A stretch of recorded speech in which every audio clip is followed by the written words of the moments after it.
So through 2022 I purchased quite a lot of different handheld devices. Which ones were my favourite ones? Let's find out together.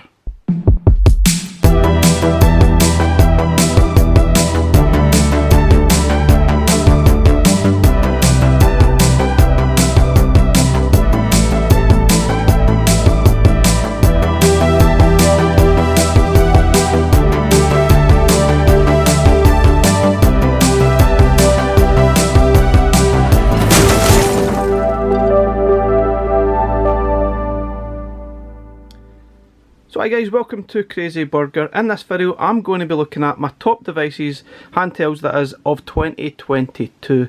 A couple of them were technically releases in 2021, like the Ambernick RG552 and the Switch OLED model. However, I didn't get them till late on, or even the Switch OLED I didn't get till middle of 2022. So I'm going to include them nonetheless. So which are my top three? Let's quickly have a look at some of them before we get to the top three. Okay guys, so let's start with the Nintendo Switch OLED model. Technically it was released in 2021 at the end of that year. However, we didn't purchase this until maybe midway through 2022. It wasn't really for myself, it was for my son. So I haven't really played it as much as he has. He absolutely loves it. However, I'm not really a big fan of the Switch. It's nice, but I think it's definitely designed more for a child's hands rather than an adult's one. But yeah, a lot of adults obviously really like it, but me, I'm not really a massive fan. Obviously quite like it. I've played quite a number of different games on it, but it's not my main gaming device, and unlikely to ever be. But it's definitely a very nice handheld. Quite expensive. It's probably one of the most expensive ones I've got here. I think it's about 300 quid. But that screen, it's definitely worthwhile getting it for that lovely sort of OLED screen. And we had issues with our original Switch with syncing with the Joy-Cons here, and obviously with this new Switch there's no such problems. Not sure about stick drift as yet on this thing, but I've not experienced it yet. But that was definitely a problem with the original Switch. Stick drift was just terrible, and we have definitely spent a little bit on new Joy-Cons over the year. But yeah, it's a nice console, absolutely no doubt about it. But it's not my favourite of the bunch, but it's a very nice one, and you really can't go wrong if you get a Switch. There's an absolutely huge library that's just amazing. It's almost unmatched out there, apart from maybe the Steam library. Okay, before I get through to my top three, I'm just going to have a look at some of the ones that I've purchased through the year, and this is the Retroid Pocket 2 Plus, and we're now on the Retroid Pocket 3. It's a lovely looking device. I absolutely love the design of these devices, but it's a pain to actually set up. It takes a lot of effort to get things set up. But if you've got the patience, this can be a really good console. It's actually quite powerful, and you could potentially play GameCube and PS2 games on it as well. But it's not my favourite of the lot. As much as I love the design of it, it's not one I've actually spent a lot of time playing, sadly. Okay, now we're looking at the Mayu Mini version 2. What a great little machine this thing is. It's pretty inexpensive as well. It's obviously tiny, fits in your pocket, and it's pretty powerful for what you get. And this definitely was my most favourite little handheld that I got. It's not in my top three, but it's, for value for money and what it does, it's brilliant. I would highly recommend this little device. So if you want to see a little bit more about all these devices, I'll leave links in the description. You can see my original review videos and what I thought about them at the time. But yeah, this thing is fantastic for the price. Great little machine.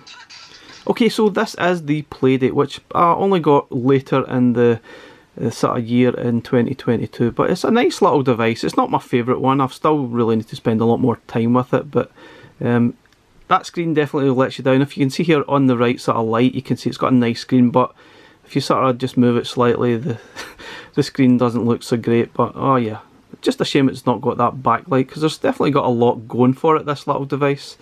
I think if you get the right game, you'll certainly have a lot of fun with it, but I guess you need to play it in the right light as well. This game is quite good fun as well. It's kind of trying to balance using the crank. I'm going backwards rather than forwards.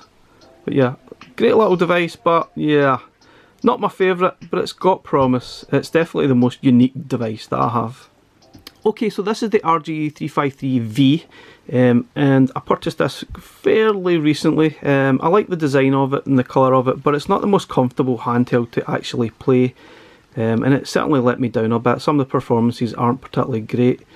It's a nice looking device, and I guess depends what you really want to play with it, but I found it a bit of a pain, and yeah, it just got on my nerves a little bit, so I really haven't played this one an awful lot. Even though I like the design of it, it kind of let me down a little bit, but I'm sure there's people out there who probably got more out of this device than I did. Anyway, move on to a similar device that I actually preferred, which is really weird.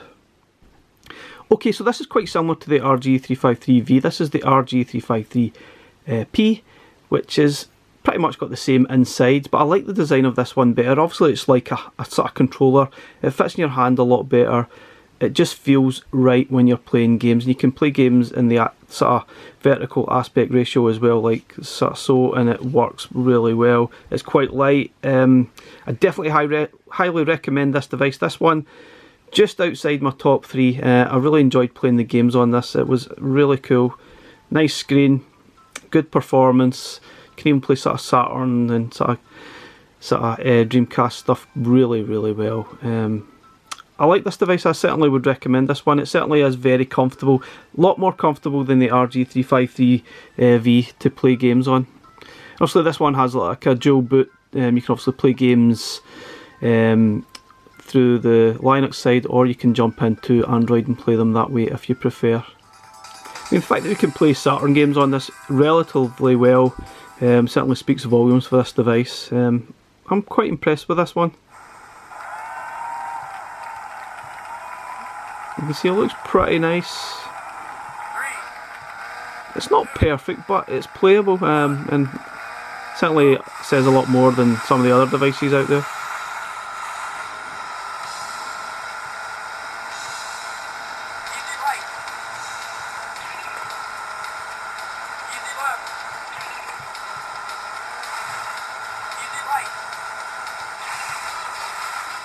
Okay, so this one might come as a little bit of a surprise. At number 3 in my best handhelds of 2022 is the Cade Exp. Now, it's certainly had its problems, and it's still got some problems, but I've still really enjoyed my time with it. I've loved playing the Capcom games. I've loved delving back into some of these games like Cathedral again. It looks absolutely fantastic on this screen. What a great little game. Obviously I could play this on the Switch as well, but I think it actually feels nicer in the this handheld than the Switch. It just sits perfectly in your hand. Ideally I'd love it to be a little bit bigger, the sort of screen here, but it's a lovely device, there's no doubt about it.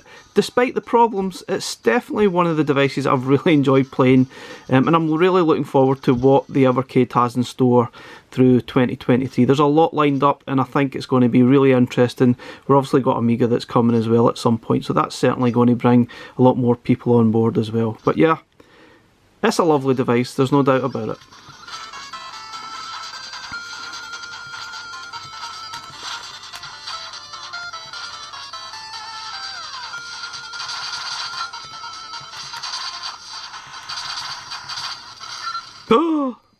So beating the Cade Exp, in at number 2 is the Ambernick RG552. I absolutely love this device. I know it wasn't really well reviewed with a lot of sort of YouTubers out there, but I actually love this device. It's got one of the best screens I think I've seen on any of these handhelds. It's absolutely brilliant. I love the placement of the buttons. It just feels nice. It probably isn't as sort of comfortable in the hands as maybe even the EXP is. It's only got maybe these awkward sort of shoulder buttons. However, it looks amazing. It plays a lot of the games fantastically well, and it was definitely my favourite device for perhaps the first 6 months of 2022. I played this one more than anything else, and used this for a lot of videos as well. Absolutely loved it. Sadly though, it's certainly not got a lot of time now, thanks basically due to what's at number 1, which I think is going to be pretty obvious once we get to it. Okay, without shadow of a doubt, the best handheld device of 2022, in my opinion, is the Steamdeck. What an amazing device. It is an absolute behemoth. It's absolutely huge, but it's a beast. It really is a great sort of console. You can play practically anything on this, and I've thoroughly enjoyed my time that I've spent with it. I really have loved it. So many games. You can obviously download your own. You can use it as a retro gaming console as well.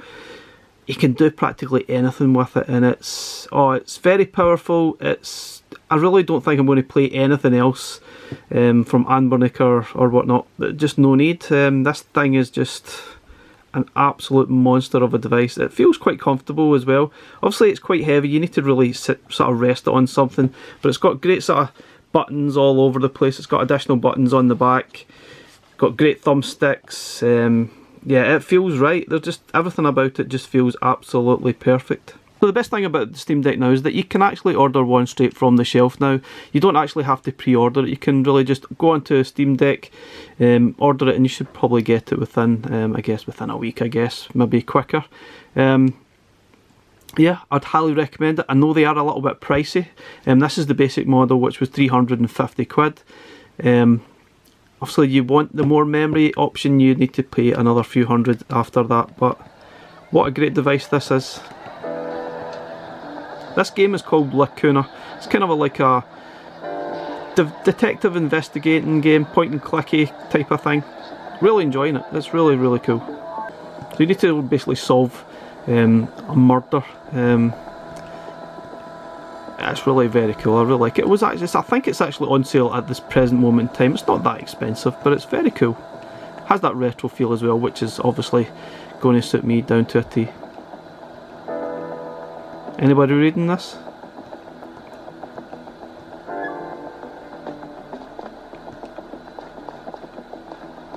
Cool game. Anyway guys, thanks for watching our video today. Let me know what you think. What's been your favourite handhelds of 2022? Are you still looking to buy some of these? Let me know. I'd absolutely recommend pretty much any of these devices, but there are my top 3.